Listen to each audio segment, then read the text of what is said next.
We dance as the city roars. Tune in loud, turn up some more. Cincinnati show, it's time to play. Sports with strawberry ice today. 5:30 sharp, don't be late. CTV, the sports awaits. Strawberry ice, he's on the mic, energy, it's pure delight. Every touchdown, every goal. Feel the pulse, it's in your soul. Cincinnati heartbeats strong. Strawberry ice will lead the throng. Every touchdown, every goal. Feel the pulse, it's in your soul. Cincinnati heartbeats strong. Strawberry ice will lead the throng. Feel the crowd, it's electric now. Shouting loud, they all know how. CTV got what we crave. Sports with ice, it's waves and waves. Tigers strike and Bengals roar. Every game we want some more. Tune it in and feel the thrill. Strawberry ice, he's giving chills. 5:30 sharp, don't be late. CTV, the sports awaits. Strawberry ice, he's on the mic, energy, it's pure delight.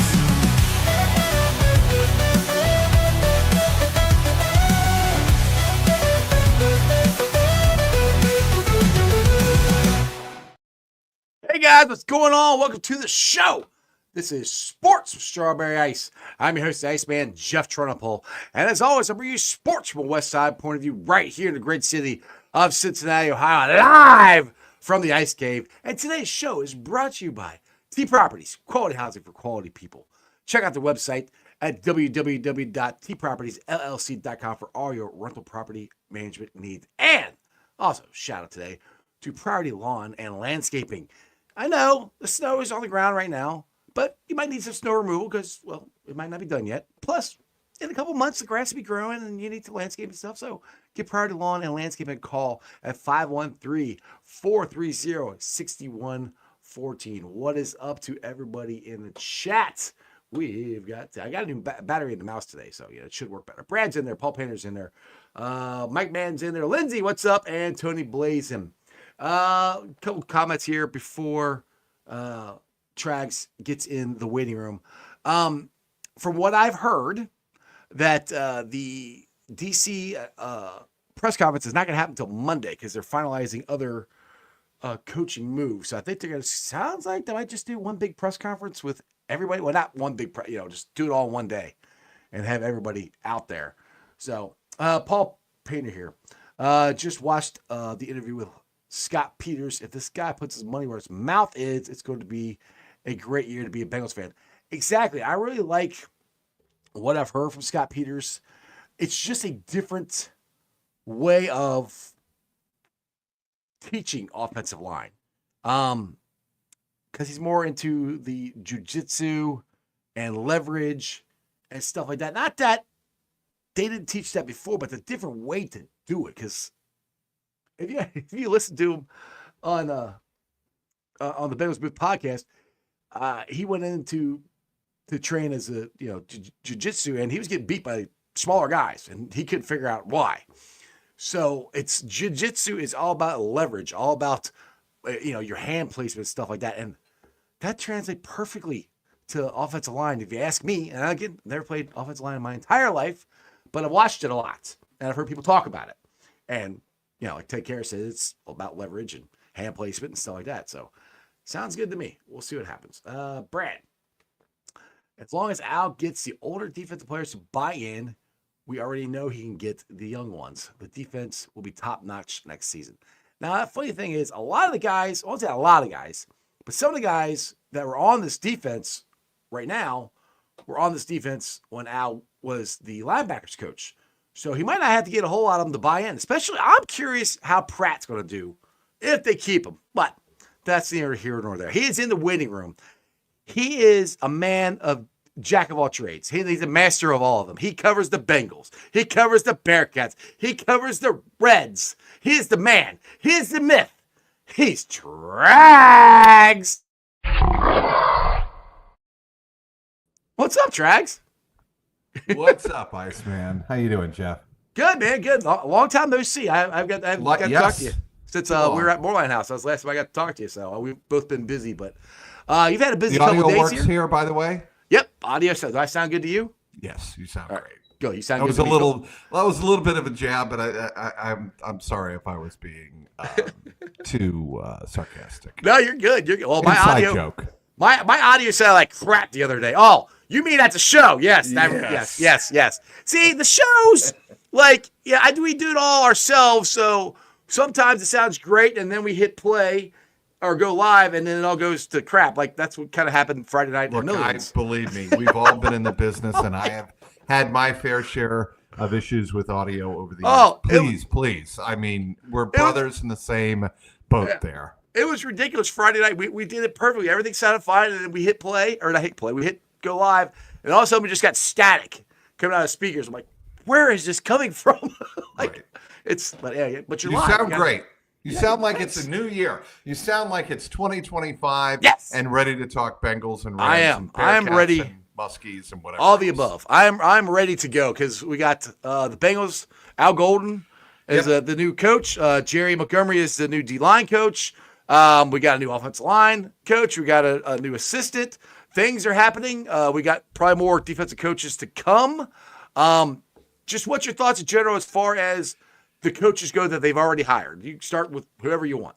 Well, I'll start with Al Golden. I think this made a lot of sense on a lot of levels. Like absolutely, you just said, Al Golden's very familiar with two of the key players, at least for now, on the Bengals defense, in Jermaine Pratt and obviously Logan Wilson. He deserved and received a lot of credit for helping to develop both of them into really terrific linebackers in the National Football League. And I think he comes in and I think he realizes the attitude has to change from the last 2 years. And I think that starts in the trenches. I'm fascinated to see how Jerry Montgomery does coming in. He had some troubles with the New England Patriots this past year, mostly not of his own doing, but because one of his key players, Christian Barmore, was not available to him for most of the year. He missed all but 4 games because of a blood clot issue in his chest. And that is something that he had to deal with. But the Patriots struggled to stop the run this year in New England because they just didn't have the bodies, really. He did coach up Keon White into a tremendous player for the Patriots this year, one of their best. Certainly Jerry Montgomery's got a mountain of work ahead of him to get Chris Jenkins and McKinley Jackson, just for starters, to really start to step up in the middle of the defensive line for the Bengals. But also, let's give both Jerry Montgomery and Al Golden some grace because we don't know what their defense is going to look like in about 5 to 6 months from now because we haven't gone through free agency. We haven't gone through the draft. We don't know what type of pieces will be available to both of those men to help turn things around. Exactly. The one guy that I know will be here that I'm hoping they can get more out of than Lou has is Miles Murphy. I mean, he was a first-round pick. I mean, I am not saying he's a bust. He has just not performed at the level of where he was drafted. No. That he should, which you can say about Jonah Williams. You know, it's kind of the same, two different sides of the ball, but kind of the same process. You're drafted here.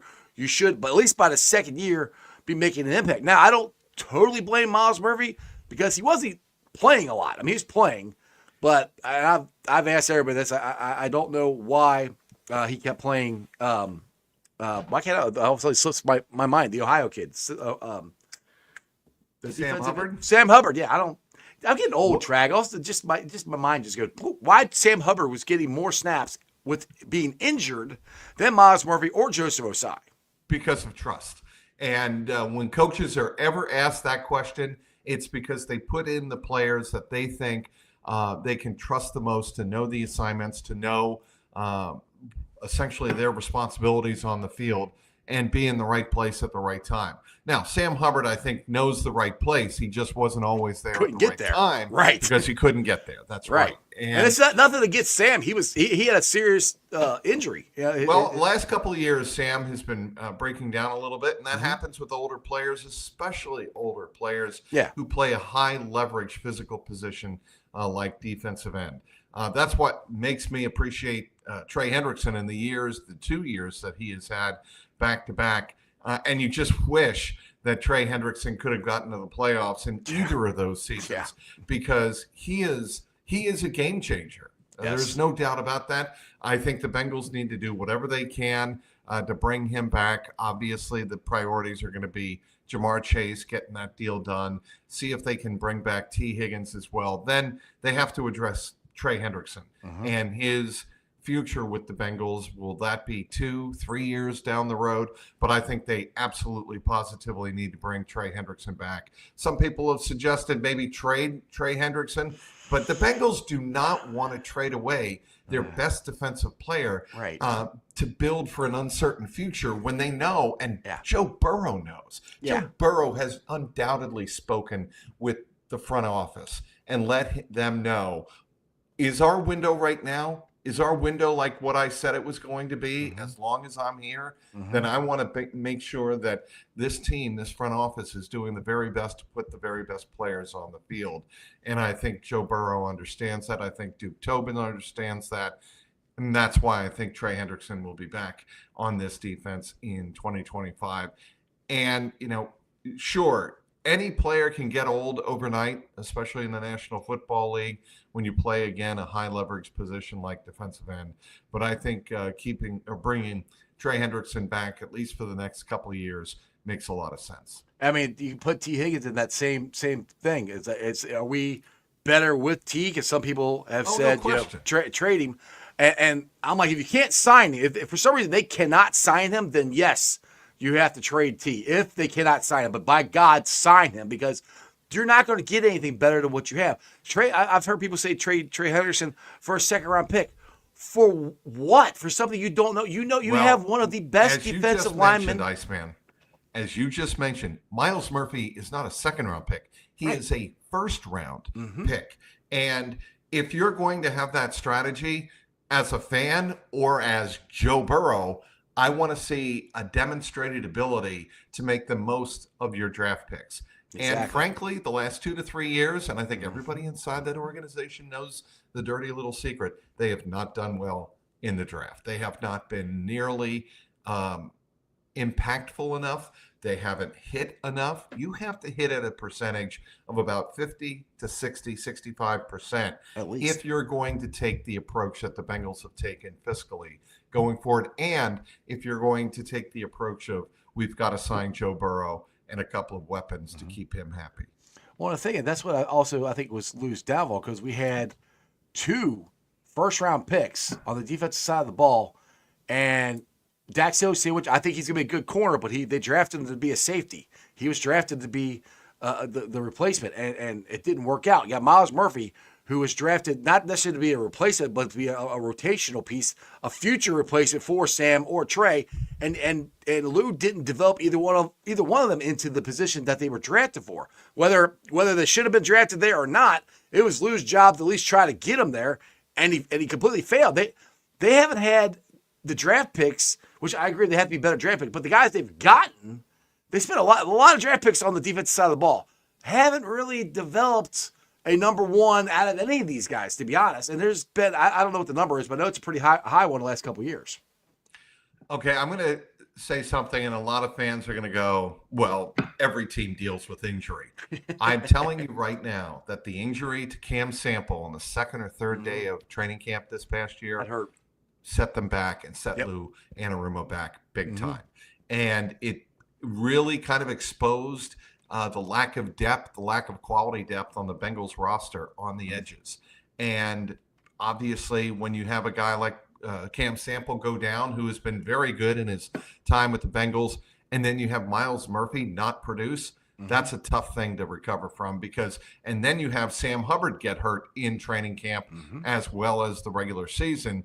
And you start to see that Well, you don't have Cam Sample. You don't have Sam Hubbard for parts of the season, and Miles Murphy is not producing. Well, that leaves you, and I'm reading off the list here, Trey Hendrickson, Joseph Osai, and Cedric Johnson, their draft pick out of Ole Miss. Right. That's it. Yeah. That's all they had. And, they went searching for guys like Lawrence Guy to come in and try to make an impact. And that was right.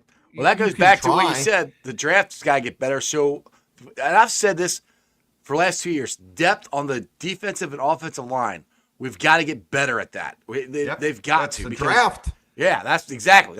They've got to get better at two things, drafting and developing.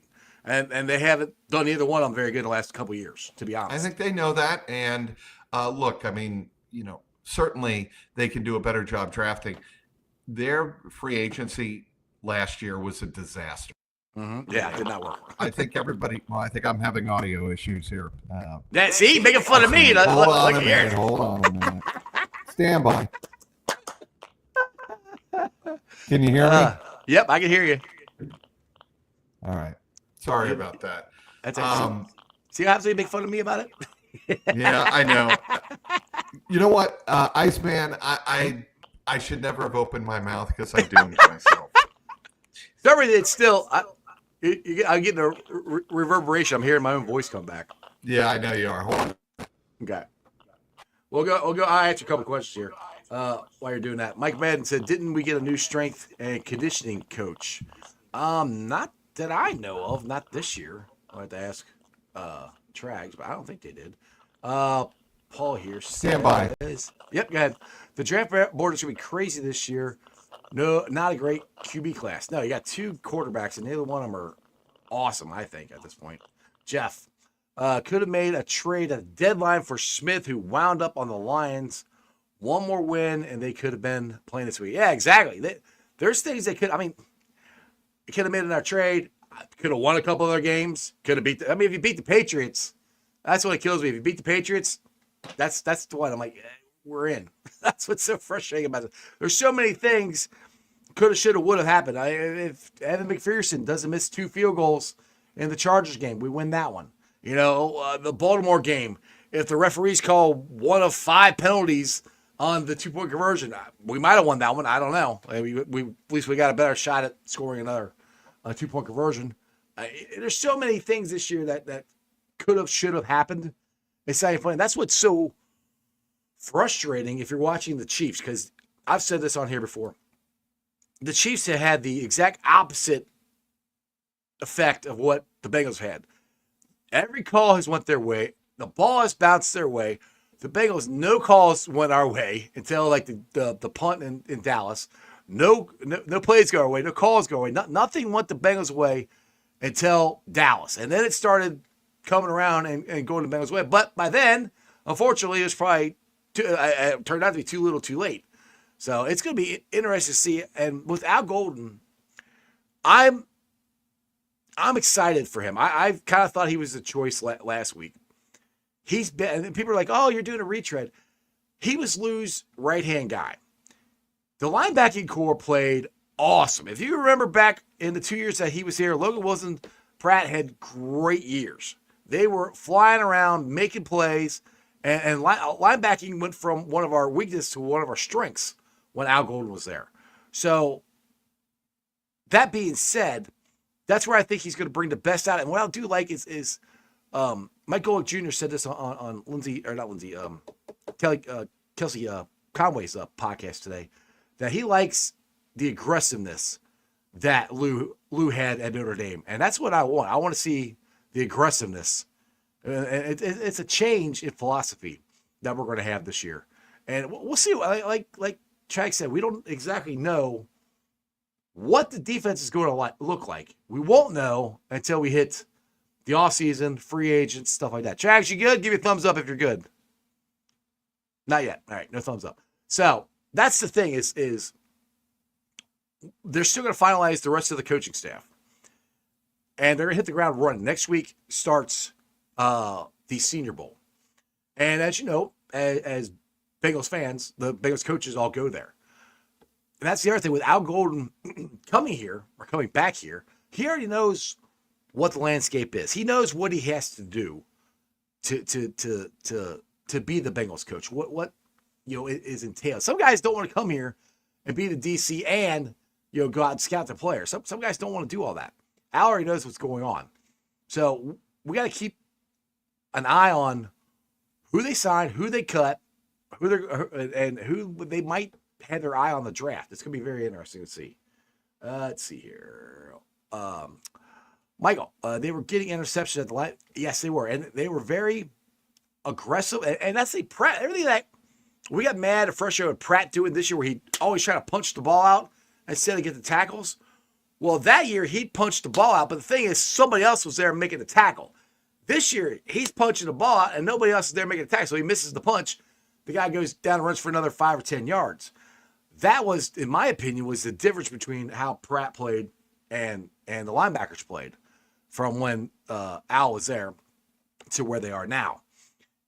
Now, I'm curious. When Trags gets his audio figured out here, I'm curious if Pratt is still going to be a Bengal because there are some thoughts that you could cut him and you save his money to go toward the salary cap. But you do that, you basically got Logan Wilson and a couple rookies. Actually, your linebacking core you really have to revamp it, which they have to add to the room anyway. But with potential of trying to have to get hopefully two guards, a defensive end, and a interior D lineman, do you really want to add a whole linebacking core? Because you got to figure what you're going to do with your safety room. You don't know what you're going to do with Geno Stone. So 2 guys the Bengals have got that they could cut. It's going to be interesting. If they keep Stone or if they cut Pratt. I'm not sure. Trash, are you good? Thumbs up? Thumbs down? Thumbs down. All right, thumbs down. All right, we're still waiting on it. So those are the things that'll be interesting to follow. Now, as I was saying before, actually, let me do this real quick. Because I'm going to get a shout out to some of my sponsors here. Let's see here. Trags left. He's going to go fix this and get back here. Let's do a shout out here to Hail Marys. Hail Marys, your ticket to the game. It's right in the heart of Cheviot. If you guys have not been there, I highly suggest you go check it out. They have a big ass TV screen, beer specials, food trucks. It's an awesome, awesome place. It is Hail Marys, your ticket to the game. Trags, are you back? Yeah, we got the thumbs up. There he is. Can you hear me now? I can hear you now. All right. All right. Awesome. I was venting about the Bengals' inability to be productive in the draft, and yes, got all discombobulated. And they cut your microphone off. You never know. But no, the Bengals obviously need to be a lot more productive. Yes, Iceman in the draft. Oh, what I was going to say when my electronics completely crapped out was the fact that the Bengals have to be much better in the first 2 days of free agency. Absolutely. Last year, they swung and missed, and it was not good. So you combine the fact that the last 2 to 3 years of the draft, and I'm being generous there, with the free agency last year not being good, even the year before that not being really impactful except for Orlando Brown. Jr. Yeah. Right. It's not been good. So they have got to do a better job of roster building in March and April, starting with free agency, hit the ground running in the first couple of days, fill some voids in the trenches. Perhaps they'll even have to go after a wide receiver. We don't know yet, but that would be more likely than not in the draft rather than spending that capital in free agency. Unless it's your own, of course. Unless the Bengals go out and bring T. Higgins back. Yeah, I mean, they still could draft one. Story. They still could draft one day 3, day 4. They could. Well, we'll have to see. Now, I have a question. This is kind of like my thought process for the last 2 years in the offseason. I see what you think about it. Is I don't really think they had a very good plan. Like, I think 2 years ago they planned on losing Jesse Bates, but they didn't plan on losing Von Bell. So they hit the oh shit button and we signed Scott. And then last year they didn't plan on losing DJ Reader and oh shit again. Let's go sign Sheldon Rankins. They didn't think that they would leave, and that's the thing. It's like you got to have if you're not going to willing to pay the guy, you got to be. If you're willing to let him walk, you got to have somebody else slotted that you are good with being there. And that's where I think they've screwed up, that they didn't have that. Well, that's an excellent point, Iceman. And I think Sheldon Rankins, they expected him to be a very impactful player inside, almost to the degree that Trey Hendrickson was on the outside. Right. Remember, I think the Bengals sometimes, and this happens to a lot of teams in a lot of pro sports, one player eats them alive on the other side of the And they ball. want to go sign him. And they want to go sign him. We got to get that guy. And remember what Sheldon Rankins did in that 30-27 Houston win over the Bengals in 2023? He destroyed Ted Karras and the interior of the Bengals offensive line. And the Bengals were like, wow, he looks incredible on tape. Let's go get him. Imagine him in Bengal stripes. And same thing with Geno Stone. Same thing with Geno Stone. Exact same thing. I will say this about Geno. I think he started to feel more comfortable and play a little bit more free and loose. I went from cutting half of the season. Yeah. I went from definitely cutting to we'll see. Maybe here's might the be able to thing. keep him. Here's the thing, Jeff. You can't revamp the entire defensive roster. Yes, that's not realistic. That's what I was saying about while you're going. That's what I was saying about the linebackers room, because some people talk about cutting Pratt. Like if we cut Pratt, you got Logan Wilson and you got some second year and rookies in there. So that's where I'm like, I understand Pratt, you gain a lot of money, but your linebacker room is gone. Yeah, but if you cut Jermaine Pratt, I can understand that from a financial point of view in terms of the cap savings, but you're not going to be able to cut like all of the young players. And at some point, some of the young players that you've slotted in there, Dax Hill, DJ Turner, those guys are going to come back. Josh Newton, even DJ Ivey, who I think showed glimpses toward the end of the season of being a very competent NFL cornerback. I'm not saying he's an all-pro, but he's somebody who can come in nickel and dime situations and be competitive. And then you talk about Cam Taylor-Britt. Are the Bengals going to restructure and extend Cam Taylor-Britt this offseason? They have to kind of take a look at that down the road if they want to really save money. I mean, call me crazy, but I don't really think our cornerback room is that bad. I think I agree with you. If you can get a consistent pass rush, is what I've been trying to tell everybody. You get a consistent pass rush, you make that quarterback get rid of the ball sooner. It's going to make your secondary a lot better. Here's the thing. That's exactly right. You have got to not expose your secondary, and this goes for any NFL team, by not getting to the quarterback. When you don't put pressure on the quarterback, your corners are not going to be able to cover NFL wide receivers for 6 and 7 seconds. Deion Sanders would have a hard time doing that. He's the best cover corner ever. Correct. And Bengals they have to be better in the trenches. I don't know how else I can say this. The reason that the Bengals get off to slow starts is teams like the Patriots come in, punch them in the mouth, and the Bengals don't have an answer. They can't run the ball, and they couldn't get to Jacoby Brissett in game number 1. If you win that game, we're in the playoff tracks. No, I said it. I joke with Paul Dana all the time. Right before the season began, he has his event downtown, and I said to him on the podcast, I said, Sunday, meaning the Bengals opener, is a must win. And everybody looked at me and laughed. I'm like, what? Must win week 1. What are you talking about? We're going to beat the Patriots tracks. Get out of here. What are you talking about? And I'm like, you lose this game to that caliber of a team at home in your opener, you've got big problems, and it's going to come back and bite you in the butt, and it did. We got a superstar here in the chat. Mon here wants to know, Trags, what's wrong with our 76ers? Where do I be? First of all, that franchise, talk about a team that doesn't know how to develop talent and doesn't know how to draft. Look, and they've had how many drafts? The process. The process was a disaster. Yes. And as great a player as Joel Embiid is, he has not been reliable over his time in Philadelphia. He's injury prone. Yep. And then I don't even want to go down the Ben Simmons path. I mean, any 76er fan who has watched this team over the last 10 years since the process began, essentially, 9 years, is infuriated because not once, Iceman, have the 76ers even reached the Eastern Conference Finals. Yeah. Forget the NBA Finals. Yeah. They haven't even played a single game in the Eastern Conference Finals. That's inexcusable. Well, the one everybody craps on Ben Simmons, which they have every right to. Who was the guard from? He was a point guard from, I want to say Seattle, Washington, or something like that. They drafted him number 1 overall, like the year before Ben Simmons. Oh, and he didn't do anything. They traded down they traded up. Yeah, and Danny Ainge went down and got Jason Tatum.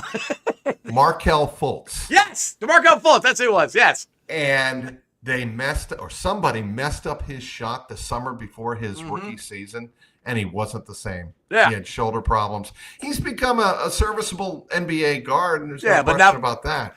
Not number 1 pick, though. Man, I feel your pain. Mon, believe me, I have ulcers from the 76ers. You are not alone.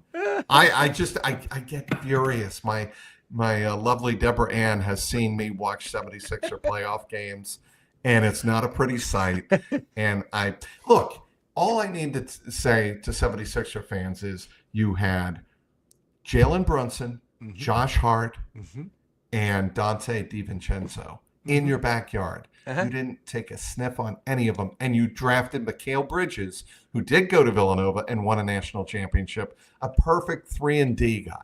Perfect 3-and-D. His mom worked in the organization. Do you remember that, Iceman? Yeah, I remember. Yeah. They traded him. I'm like, what are you doing? They drafted him, then they traded him. It's like, what the hell? They drafted him and traded him. I'm like, at that point, I'm like, these people have no idea what they're doing. The way you're talking about and the way you're watching 76ers game is the way I've been watching the Bearcats here lately. Yeah. And it's like, too bad. Like, I agree. Dude, all right. So my question for you, which we'll go back to the Bengals here in a minute. Yeah. Bearcats, though. I thought the beginning of the year with the talent we got, dude, we're going to be at least Sweet 16, maybe Elite 8. But it's the same thing as last year. If we don't make our outside shots, we don't have anything. And then all of a sudden, we can't play defense anymore either. It's like, I don't get why. I know we don't have any post players, but we don't even try to put the ball down low. We cut every once in a while, but not enough. I just, if it's not a lob, there's nothing going toward the basket. It's almost as if Wes Miller knows they have got to score, and they need scorers, and their scorers aren't. Simas Lukosius. He's went away. He's disappeared. Yeah. And I don't know why. I'm not a basketball coach, but I have no idea why Simas is struggling. Dan Skillings Jr., very inconsistent. There are games where you look at Skillings and you think that he is, a first or second team All-American. He's got that kind of skill of talent. He does. Dylan Mitchell is the same way. When Dylan Mitchell brings his A game, Bearcats are a tough team to defend. There's no question about that. They bring it all the time. What are your thoughts on Aziz Bandaogo? Aziz is what he is. We had got him, in my opinion, if we had him all 4 years and were able to get him bigger, stronger, I think he could have been a little better of an offensive player. But he's about as good as I think we can get him. I mean, you can't throw the ball inside to him unless it's a lob. But one thing that drives me nuts, though, he should go after every block, and he does. Yeah. He did at the beginning of the year. Now it's like he's hesitating. What are you hesitating for? You're 7 feet tall. Get that stuff out of there. I mean, he should be the rim protector, and he's not as consistent as he should be. So defensively, it's just like the rest of the team is too inconsistent. Like for me, 3 guys on this team needed to be consistent scorers: Jizzle James, Dan Skillings, and Simas Lukosius. And then Dylan Mitchell could do what he could do, because I wasn't so sure what Dylan Mitchell could do. I saw him at Texas, but I didn't know a whole lot about. But those 3 had to be your consistent scorers, because we don't have a guy where we're going, all right, here, you take the ball and you either go make the shot or you get us in a good offensive possession to somebody make the shot. We don't have that guy. It doesn't exist on this team. I thought it'd be Jizzle. Jizzle started to get his shot back, but it's not there. It's there some games and it's not. It's like there's no consistency on this team. I know I'm rambling because I'm very frustrated. It's just, I don't get it. I don't know what, and I like Wes Miller. But when Wes Miller comes out and says, well, the lid's going to come off the basket eventually, that's not an answer I want to hear. Yeah, and I think you make a good point. Eventually, the lid's got to cut. Sometimes you have to go in with a crowbar and pry the lid off the basket and get to do everything in your power to get to the basket, create offense as much as possible. Bearcats should not be 2-5. No. Big 12. Now, am I here saying they should be 6-1? No. Oh. But at the very least, 500. They should be right around the 5, maybe a little above. Here's the other thing: they are not defending home court. No. And if you have even a sniff, if thinking about having even a sniff of the NCAA tournament in March, you've got to do a better job on your home court because those home court losses and missing out on quad 1 wins on your home court are huge, inexcusable. And you can't sit there and say that West doesn't have the talent. It's 4 years. These are his guys. I honestly, think he does have the talent. No. I think he does. I said he does have the talent. I honestly think this team is more talented than some of the most of the teams Mick Cronin had. To be honest, these guys are more athletic and they don't show it all the time, but they're better shooters than most mixed teams. But what mixed teams did is they played defense no matter what. We let our offense failures affect our defense, I think. And that's where when you're defending your home court, you got to keep the other team from scoring. You have to. And we have to make defensive lapses. I agree. And look, they've got 2 huge road games coming up now. One's very winnable at Utah. Well, I hope so. But it should be. It's winnable, you know, when you see what happened to Utah at Houston last night. I mean, that was ugly. Yeah. But BYU Saturday night's going to be a huge test. And, you know, look, they won there last year at the start of the Big 12 season. If everybody remembers, maybe they can do it again. I'll get to Dustin's $5 super chat here. Appreciate it, man. Trags, can fans be obsessed with pass rushers and I saw the that ability too. to stop the run? I saw that. And I think so. But I think it's a balance. I don't think the Bengals did well in either area in 2024. I don't think throw out Trey Hendrickson's all-pro year, 17 and a half sacks.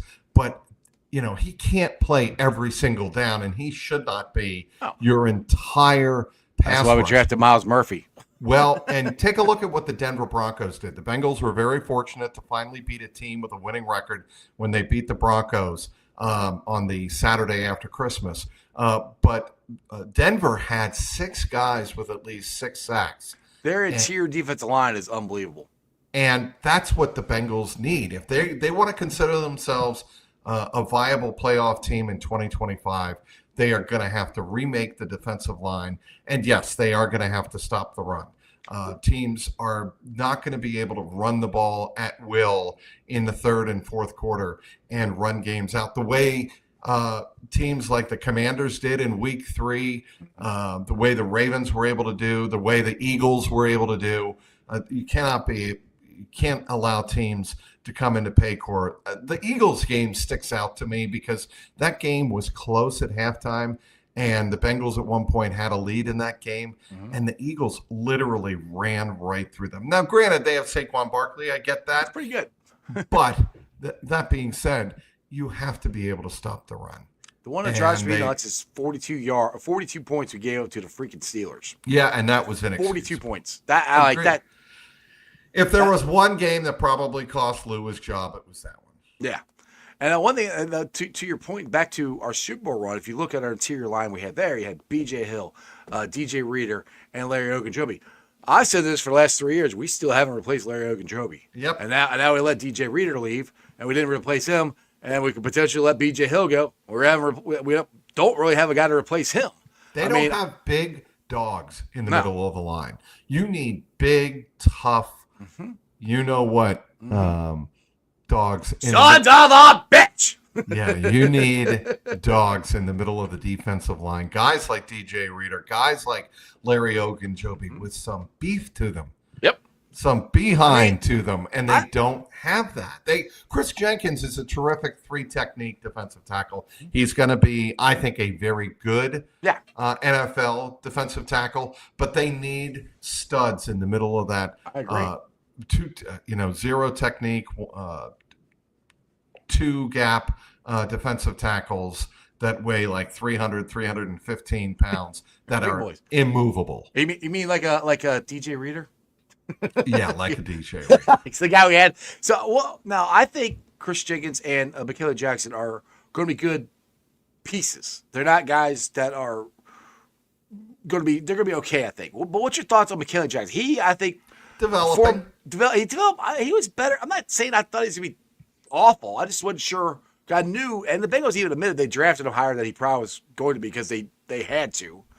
But I think he performed better than I thought he would. I'll put it to you that way.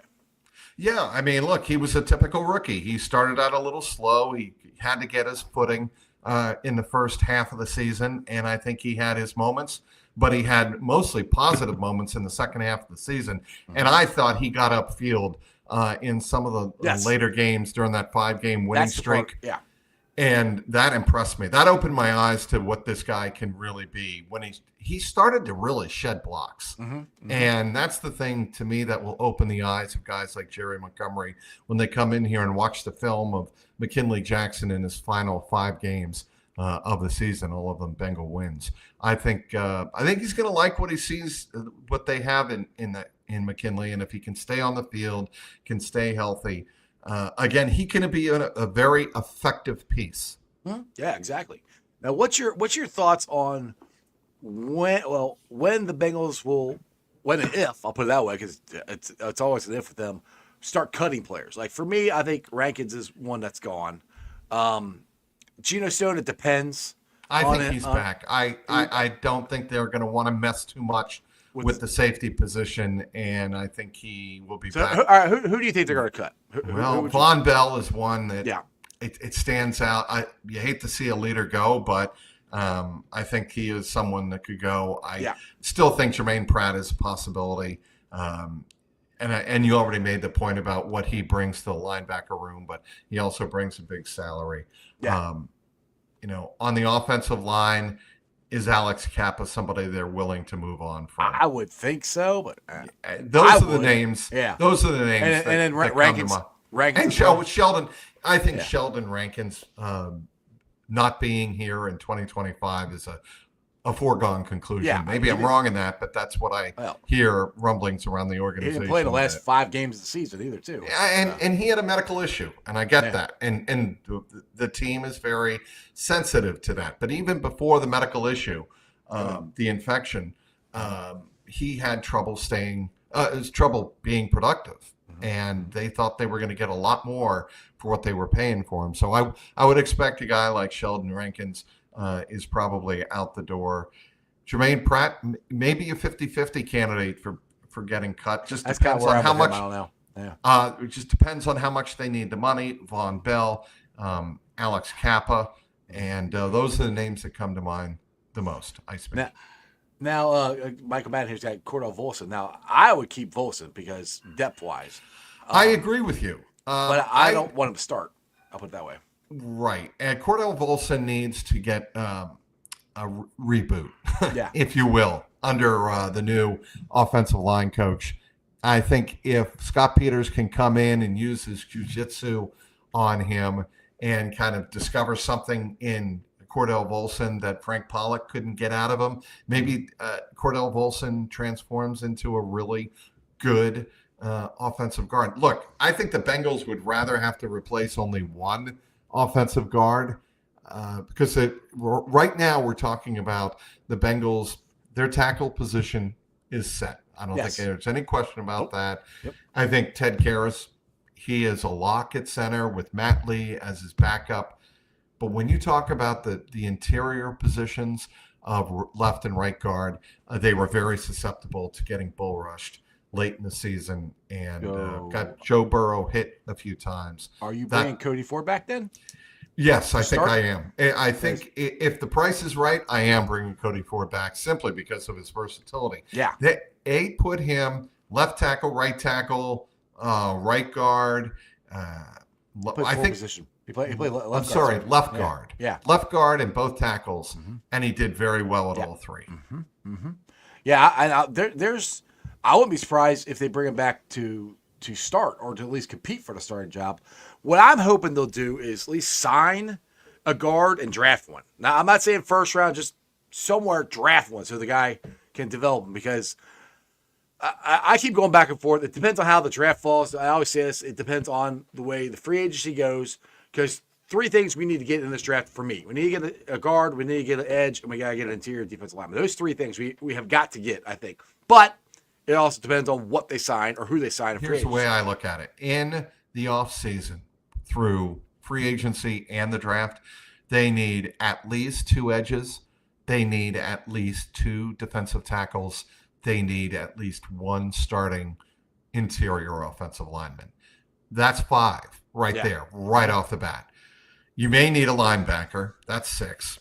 You may need we probably will need a wide receiver. You might need a wide receiver even if you regardless. Signed, I agree. Jamar T, and then Jermaine Burton.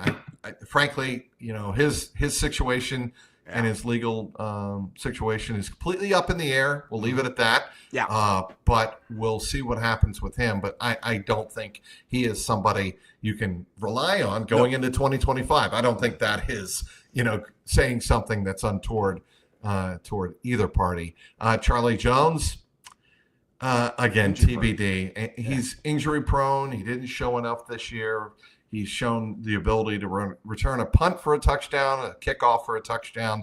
But that's about it. Yeah. Andre Iosivas, I like what I've seen from him. He can, again, be a very good role player behind T and Jamar. No question about that. But again, you got to look at that position. What do you do with Mike Gesicki? I think you bring him back. He's developed a terrific rapport with Joe Burrow. There's no question about that. But are you looking to sign another tight end? I think so. I think you have to, because you can't count on all, because he's hurt again. I mean, unfortunately.